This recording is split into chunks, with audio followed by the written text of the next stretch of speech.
विश्वानि देव सवितरदुरितानि परासुव यद्भद्रं तन्न आसुव। ॐ सहनाववतु सहनौ भुनक्तु सह वीर्यं करवावहै तेजस्विनावधीतमस्तु मा विद्विषावहै। ओम शांति शांति शांति। ओम श्री परमात्मा नमः।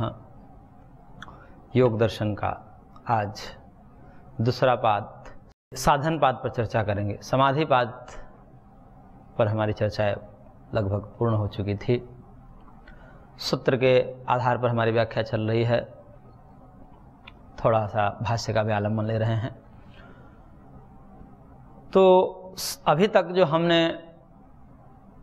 जो भी पढ़ा, चाहे वो संप्रज्ञात समाधि हो, असंप्रज्ञात समाधि हो, और उसके प्राप्ति के जो साधन बताए गए हैं, अभ्यास और वैराग्य, वो भी कई प्रकार से अभ्यास बताए गए हैं। चाहे वो मैत्री करुणा मुदिता की हो, चाहे वो विषयवती प्रवृत्ति हो, चाहे वो ज्योतिष्मती प्रवृत्ति हो, चाहे वीतराग विषमवा चित्तम हो, इस प्रकार से भिन्न भिन्न प्रकार के अभ्यास बताए गए हैं। उन अभ्यास के माध्यम से जो संप्रज्ञात समाधि अर्थात संप्रज्ञात योग की प्राप्ति की बात हो अथवा असंप्रज्ञात योग की प्राप्ति की बात हो कही गई, वो सारी की सारी बातें उत्तमाधिकारी के लिए कही गई है। क्योंकि वहाँ पर ऐसे योगी के लिए वो बात है जो योगी पूर्व से ही अपर वैराग्य में स्थित हो, पूर्व से ही अपर वैराग्य में स्थित हो, पूर्व से ही भोगों से निवृत्त हो, ऐसे संस्कार लेकर जन्म से ही आए हैं। ऐसे उत्तमाधिकारी के लिए महर्षि ने सबसे प्रथम समाधिपाद में वर्णन किया। लेकिन उत्तमाधिकारी तो बहुत कम ही लोग हैं,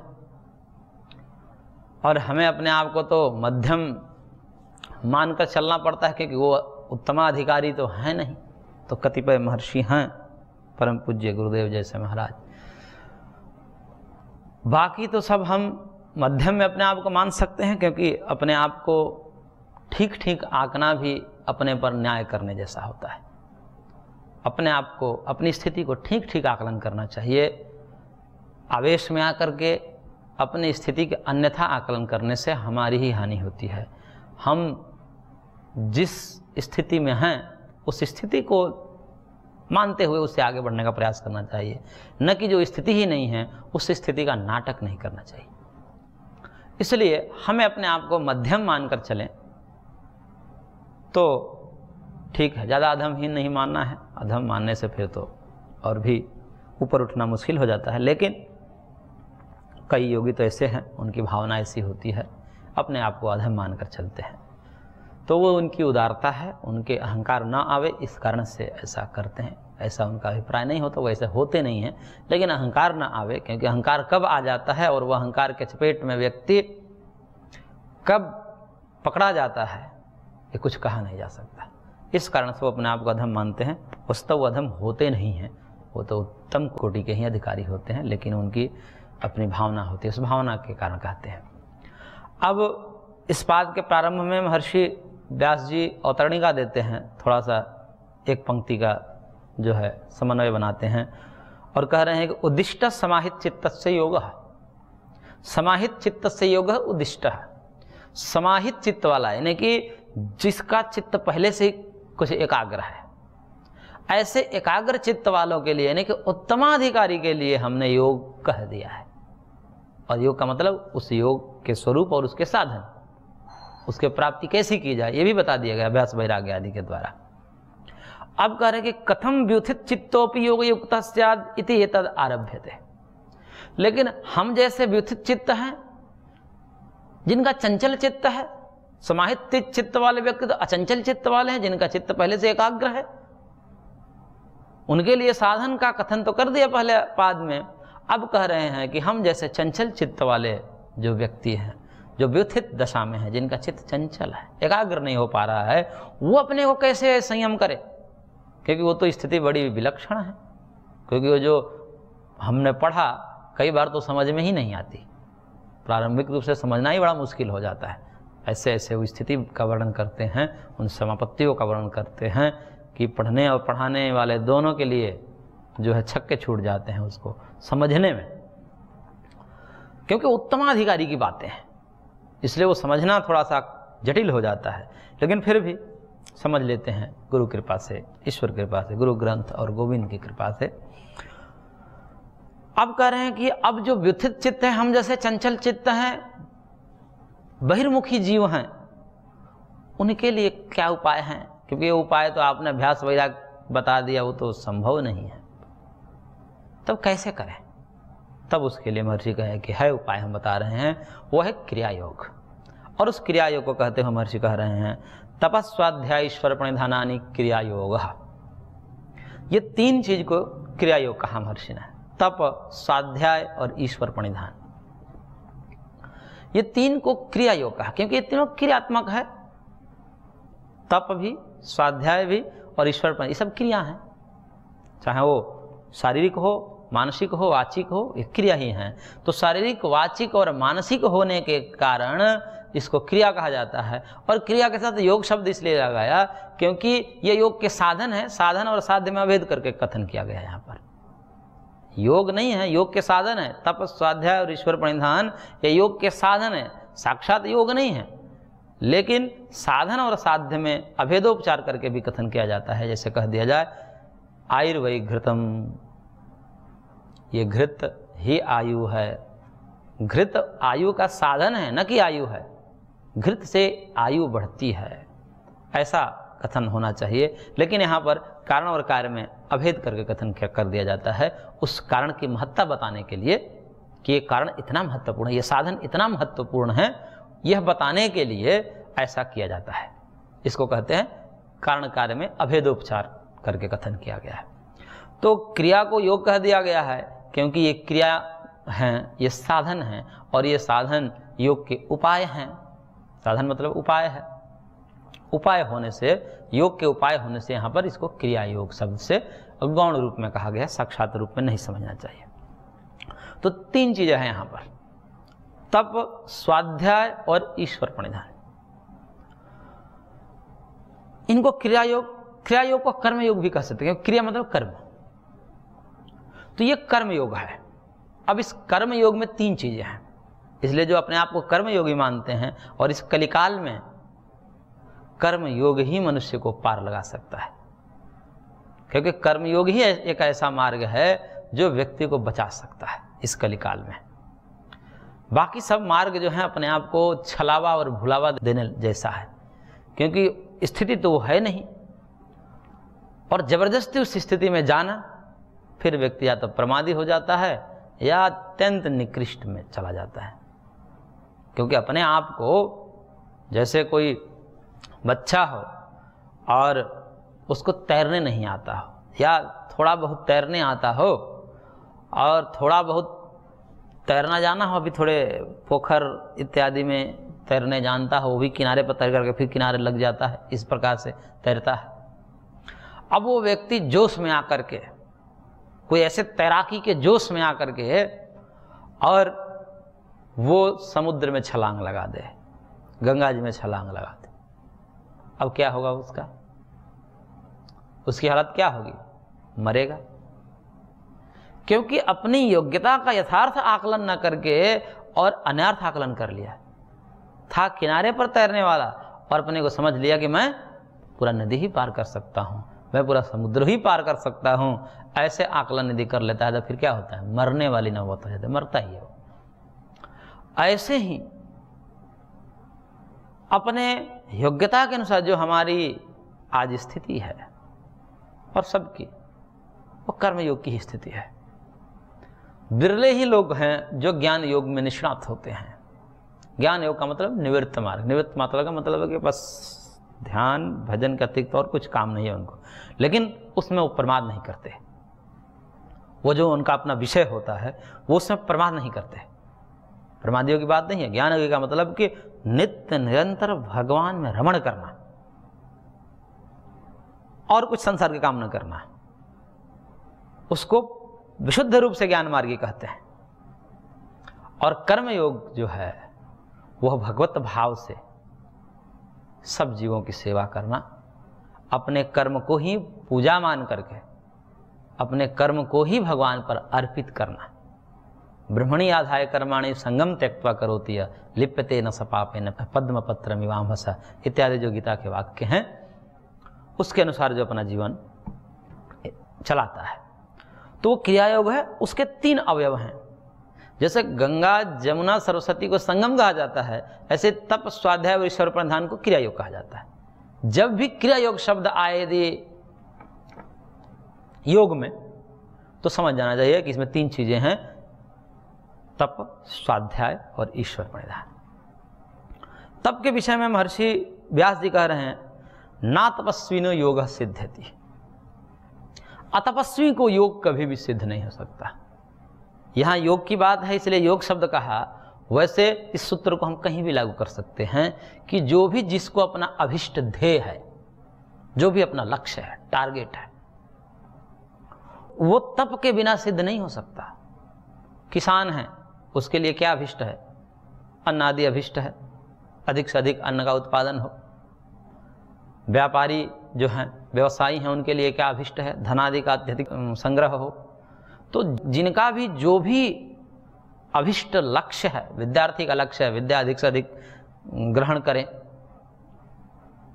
तो जिसको जो भी अभिष्ट है, जो भी उसका लक्ष्य है, उसको अधिक से अधिक प्राप्त करने के लिए व्यक्ति को तपस्वी होना पड़ता है। उसमें किसी भी प्रकार से प्रमाद न करते हुए और अपने लक्ष्य को प्राप्त करना, यह तप होता है। यहाँ योग की दृष्टि से कहिए, भगवत प्राप्ति की दृष्टि से कहिए, इसलिए योगः सिद्ध्यति ऐसा कहा गया है कि ना तपस्वी न योग सिद्ध्यति, नहीं कि अतपस्वी न योग न सिद्ध्यति। अतपस्वियों का योग सिद्ध नहीं होता है, लेकिन योग शब्द के अपने अपने अनुसार, लक्ष्य के अनुसार कोई अर्थ और भी लिया जा सकता है। तो तप के बिना योग संभव नहीं है। किसी का भी यदि योगी है, तपस्वी नहीं है, शरीर से, वाणी से, मन से। शरीर से तप करना पड़ता है, भूख प्यास सर्दी गर्मी इन सब को तप कहा है, इसको सहन करना पड़ता है। थोड़े से गर्मी में, थोड़े सी सर्दी में व्याकुल हो जाना, थोड़ी सी सर्दी पड़ गई 10 गर्म वस्त्र धारण कर लिए, और थोड़ी से जो है गर्मी हो गई, चलाओ एसी, ये करो वो करो, ये सब चीज़ें जो है ये हमारे अतप को दर्शाता है, हमारे अतपस्वीपना को दर्शाता है। तो इसलिए चाहे गर्मी हो अथवा सर्दी हो, ये तो जगत का सोई तो चलता ही रहेगा, लेकिन उस विषय में अपने आप को विचलित नहीं करना। जैसे किसान अपने खेत में काम करता है, कितना गर्मी होता है उसको, कितने पसीने छूटते हैं, लेकिन उससे परेशान होता है। यदि वो उससे परेशान हो जाए तो फिर वो अपने साध्य को प्राप्त नहीं कर सकता, वो अपने अन्न आदि को प्राप्त ही नहीं कर सकता। इसी प्रकार जिसका जो भी क्षेत्र है उस विषय में यदि कोई तप हो रहा हो, ठंड लग रही हो, गर्मी लग रही हो, तो उसको यथासंभव अपने सामर्थ्य के अनुसार सहन करते हुए आगे बढ़ना चाहिए, और उसको उसके ऊपर ध्यान न देते हुए, ये तो आते ही रहेंगे, इससे विचलित नहीं होना है, चाहे सर्दी हो गर्मी हो, इसमें अपने कर्म को नहीं छोड़ना है, कर्म की निरंतरता होनी चाहिए। इसलिए महर्षि ने कहा ना तपस्वी न योग सिद्ध्यति। क्यों? तो उसके लिए कहा अनादि कर्म क्लेश वासना चित्रा प्रत्युपस्थित विषय जाला चा शुद्धिरांतरेण तपः संभेदम आपद्यते इति तपसः उपादानम। करेंगे ये हमारा जो चित्त है अनादि काल के वासनाओं से चित्रित है, रंगा हुआ है, आच्छादित है। अनादिकाल के वासनाएं हैं हमारे अंदर राग द्वेष की, और उससे चित्त आच्छादित हैं, और उस विषयों के जाल है। जाल का मतलब समझते हैं? मछली का जाल जैसे होता है, और उसकी जो ग्रंथि उलझी हुई रहती है, कितनी ग्रंथि है उसको कोई गिना नहीं जा सकता, कहाँ से इसकी शुरुआत है कहाँ अंत है, वो इतना गुत्थम गुत्थ रहता है पता ही नहीं चलता उसकी गांठ कहाँ से शुरुआत है कहाँ अंत है।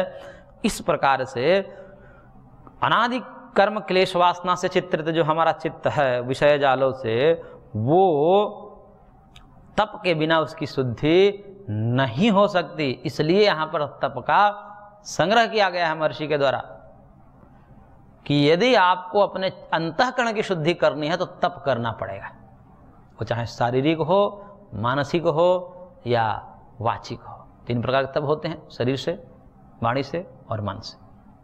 3 प्रकार के तप का वर्णन गीता में भी आया है, वहाँ पर देखा जा सकता है। तो उसकी शुद्धि के लिए तप का यहाँ पर, यानी कि तप से क्या होता है, अंतःकरण शुद्ध होता है, पवित्र होता है, राग द्वेष कम होते हैं। लेकिन वो तप को प्रमाद रहित होकर के जागरूकता पूर्वक करनी पड़ती है। और तच्च चित्त प्रसादनम अबाधमानम अनेन आसव्यम इति मन्यते, और उस चित्त की प्रसन्नता को, चित्त की स्वच्छता को बाधित न करते हुए जो इन तप का श्रद्धापूर्वक प्रमाद रहित होकर के अनुष्ठान करता है, इति मन्यते, ऐसा भाष्यकार मानते हैं। कि तप कैसे होना चाहिए? तब तक करने हैं जब तक अंतःकरण पवित्र न हो जाए। अब अंतःकरण कब पवित्र होगा ये तो समय बताएगा, ये तो हमारी स्थिति बताएगी, खुद से पता ही चल ही जाता है कि अभी हमारे अंदर कितना राग है, कितना द्वेष है, कितना काम है, कितना क्रोध है, कितना लोभ है, वो तो स्वयं पता चल ही जाता है। इसमें कहने की क्या बात है, वो तो स्वयं हम जांच लेते हैं। और तब तक जो है ऐसा कोई कर्म नहीं करना है बीच में जिससे हमारा चित्त की प्रसन्नता बाधित हो जाए, यानी कि चित्त पुनः मलिन हो जाए, ऐसा कोई अभ्यास नहीं करना है। यानी कि बार बार उसी भाव में जीना है जिससे चित्त निरंतर शुद्ध होता चला जाए। इसलिए वैसे काम नहीं करने हैं, यानी कि अतप नहीं करना है जिससे हमारा चित्त और मलिन हो जाए। इसलिए इसको सम्यक रूप से जो अनुष्ठान करता है वह चित्त की प्रसन्नता को प्राप्त होता है, यानी कि स्वच्छता को, निर्मलता को प्राप्त होता है, ऐसा माना जाता है। तो ये तप के विषय में कहा, आगे भी बताएंगे। तपो द्वंद्व सहनम करके आगे सूत्र आएगा नियम के अंतर्गत, शौच संतोष तपस् स्वाध्याय ईश्वर प्रणिधानानि नियमाः। इस सूत्र में तपो द्वंद्व सहनम कहा है महर्षि ने, कि तप का मतलब द्वंद्वों का सहन करना। ये द्वंद्व हैं, सुख दुख, सर्दी गर्मी, भूख प्यास, ये तीन मुख्य जोड़े हैं जिसको प्रधान द्वंद्व कहा गया है। बाकी मान अपमान, जय पराजय, ये सब भी उसमें जोड़ दिए जाते हैं। जन्म मरण हानि लाभ, इन सबको भी उसमें द्वंद्व के अंतर्गत ले लिया जाता है। तो इन सब द्वंद्वों में अपने कर्म को बाधित न करना, चाहे सर्दी हो, चाहे गर्मी हो, चाहे भूख लगी हो, चाहे थोड़ा प्यास लगा हो, तो भूख प्यास सर्दी गर्मी इन सभी अवस्थाओं में अपने कर्म की निरंतरता बनाए रखना, इसी को तप कहा गया है। उसके कारण, थोड़े से सर्दी के कारण, थोड़े से गर्मी के कारण अपना कर्म छोड़ देना, ये ठीक नहीं है, ये तप नहीं है। उनको सहन करते हुए और एक शरीर की स्वस्थता को ध्यान में रखते हुए कितना तप किया जाता है, इसके लिए भी शास्त्रकारों ने बताया है कि जब तक, जितने तक हम सहन कर पाएँ, जितने से शरीर में कोई विकार ना हो, वात पित्त कफ की विषमता ना हो जाए, ऐसा ना तप कर दें, क्योंकि बार बार तप करने से जो है वात पित्त कफ की विषमता हो जाती है, फिर शरीर रोगग्रस्त हो जाता है। तो सब ध्यान रखना पड़ता है कितना तप अपेक्षित है, इसलिए सब पढ़ना पड़ता है। बिना पढ़े यदि व्यक्ति तप करने लगेगा तो अपने आप को जो है वो मार डालेगा। लोग आवेश में आकर के बिना शास्त्राधि स्वाध्याय किए, गुरुजनों के अनुभव को लिए, और वैराग्य तो रहता है, जन पूर्व जन्म के कुछ संस्कार रहते हैं, सात्विकता रहती है, और चले जाते हैं कहाँ, गंगोत्री में। क्या करेंगे, तो अब जाकर हम जो है 6 महीना वो हम करेंगे। अभी एक हमसे मिले थे साधक, वो कहे कि जो है हमने 6 महीना तक रहा है वहाँ पर। मैंने कि क्या किए, तो मौन में हो, कुछ बोले नहीं, लेकिन वो खांस रहे थे, खांस रहे थे। हमने कहा कि जो है गंगोत्री आपको लग गई है, क्योंकि शरीर के सामर्थ्य, शरीर की प्रकृति, इन सबको देखते हुए अपेक्षित कितना तप, कितनी मात्रा में तप करना है जिससे हमारा शरीर जो है खराब ना हो जाए। अन्यथा शरीर ही जब विकृत हो जाएगा, इतना तप कर दिए कि शरीर ही विकृत हो जाएगा, और जो है फेफड़े खराब हो जाते हैं। अत्यधिक दिन तक निवास जो करते हैं वहाँ पर फेफड़े खराब हो जाते हैं बाद में उनके। तो कितनी मात्रा में करना है ये सब ध्यान में रखना। फेफड़े खराब हो गए, स्वस्थ हो गया, वह स्वस्थ शरीर से क्या साधना होगी। जो बल और वेग प्राप्त हो रहा था स्वस्थ शरीर के माध्यम से साधन भजन में, अब वो रोगग्रस्त शरीर से कैसे हो पाएगा? इसलिए उसको भी ध्यान रखना पड़ता है। तो उस मात्रा में साधना करनी पड़ती है। तो कहने का तात्पर्य यहाँ पर है कि तपो द्वंद्व सहनम, बिना तप के, बिना इन द्वंद्वों का सहन किए कोई अपने लक्ष्य को, योग के गंतव्य को प्राप्त नहीं कर सकता। तो ये तप की विषय में कहा महर्षि ने। अब स्वाध्याय क्या है? तो स्वाध्याय का विषय में कहा महर्षि ने, स्वाध्याय प्रणमादि पवित्राणाम जपो मोक्ष शास्त्राध्ययनम व। दो चीज को स्वाध्याय कहा। प्रणव आदि जो पवित्र मंत्र है उसका जप करना, बारंबार उच्चारण करना, चाहे वो उच्चारण उपांशु हो अथवा वैखरी वाणी से हो अथवा मानसिक हो, किसी भी प्रकार से हो। उस प्रणवादि पवित्र मंत्रों का, वैदिक मंत्रों का, गुरु प्रदत्त मंत्रों का पुनः पुनः जप करना, इसको भी स्वाध्याय कहते हैं। अथवा मोक्ष शास्त्राध्ययनम व, मोक्ष शास्त्र जो हैं, मोक्ष को प्राप्त कराने वाले जो ग्रंथ हैं, आध्यात्मिक ग्रंथ हैं, उनका स्वाध्याय, उनका निरंतर पाठ, उनके निरंतर अध्ययन करना, स्वाध्याय करना। इसलिए उपनिषदकार ने कहा स्वाध्याय प्रवचनाभ्याम मा प्रमदः, स्वाध्याय और प्रवचन में कभी प्रमाद मत करना। ये कभी बंद करने वाले काम नहीं है कि बंद कर दिए। कई बार हमसे लोग मिलते हैं और पूछते हैं कि क्या कर रहे हैं? हम करेंगे पढ़ रहे हैं। तो कभी पढ़ ही रहे हैं आप, कब तक चलेगी आपकी पढ़ाई? तो कह रहे हैं कि अब ये प्रश्न ऐसा है कि कब तक आप सांस लोगे? इसका कोई उत्तर है? क्या कहा जाएगा? जब तक जिएंगे तब तक श्वास लेंगे, और क्या है? तो कब तक पढ़ना है? जब तक श्वास रहेगा तब तक पढ़ना है।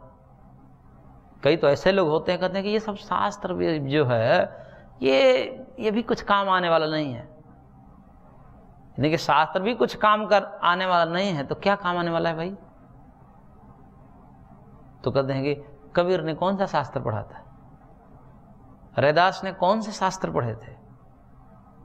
ये वही व्यक्ति कहते हैं जिनको पढ़ना लिखना कुछ है नहीं, जिनको शास्त्र से लेना देना कुछ नहीं है। मेहनत लगती है पढ़ने में, पुरुषार्थ करना पड़ता है। ऐसे थोड़े गजरा का शंख कहते हैं, गाजर का शंख नहीं है कि गाजर का शंख मिल जाए तो बजाने की कोशिश करें, यदि बजाए नहीं है, न बजा तो चबा जाएं, क्योंकि गाजर का है।